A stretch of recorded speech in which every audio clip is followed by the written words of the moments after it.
hard as it is in this round to pick a winner, he wants to get his licks in now.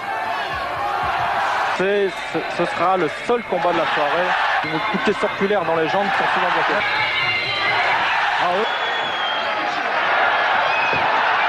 High kick, oui, doublé. Oui, il se fait même contrer par This is Krongsak Prakong Moranrat. He beat Sagat 3 times, and he faced Diesel Noi twice. The first one was a draw, and the second one he lost on points. He's telling me to kind of speed up for later in the round, and he tells me to make more noise. Like, he makes corrections like this. These things that seem really minor and inconsequential, but they actually have big impact. If you're holding your breath while you're trying to throw these power moves, you're not bringing your all to what those movements are. So he's telling me to block also.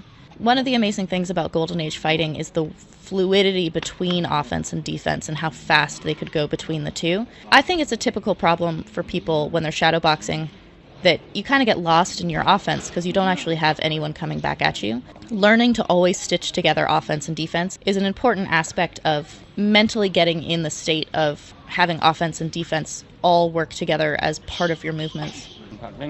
This thing that he's having me do right here, so my front arm is pushing his opposite side shoulder, so it ends up blocking anything coming from his right side, but I'm also shoving him off. So, pak is to push. So, between things, he wants me to have rhythm, and he wants me to push him. There are fighters who use a teep to keep the opponent at the distance that they want them to be at. They kind of juggle them with a teep. He does that with his front arm on the shoulder. See that push coming out of the strike?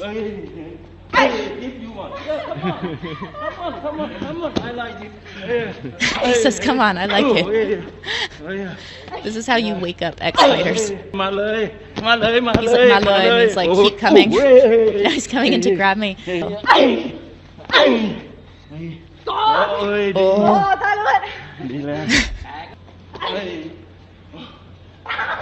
He's tired from paddling. This is something that I really like about learning from a fighter when they're holding pads, is that the way they come at you is their style. He'll let me throw a couple of things that he likes, and then he'll come back with a counter in order to shape my defense. See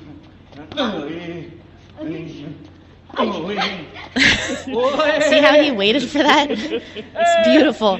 When you're tired, when your opponent, daw is the word for like someone who throws a lot. When they're coming at you, you go to timing rather than power.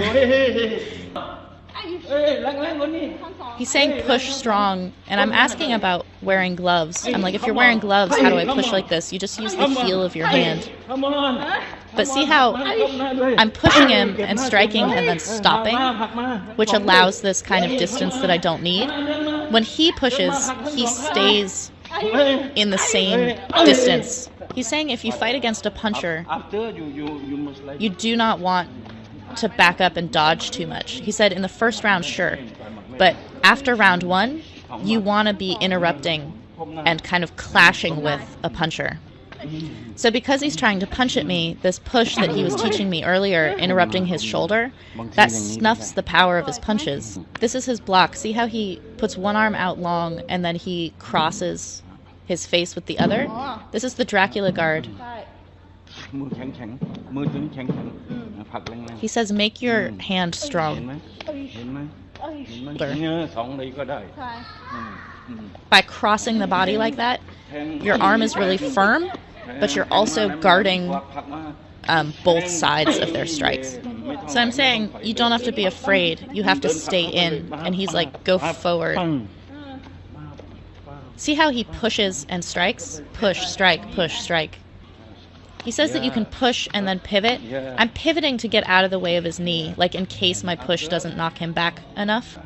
He says, first time, don't hit the shoulder. But you stay sure, like you're like, come on. So you like let your opponent keep coming.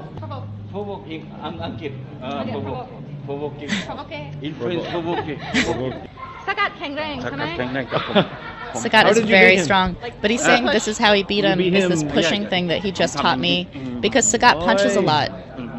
So he interrupted his arms up top. 132. They fought 132 pounds is what he fought Sagat at.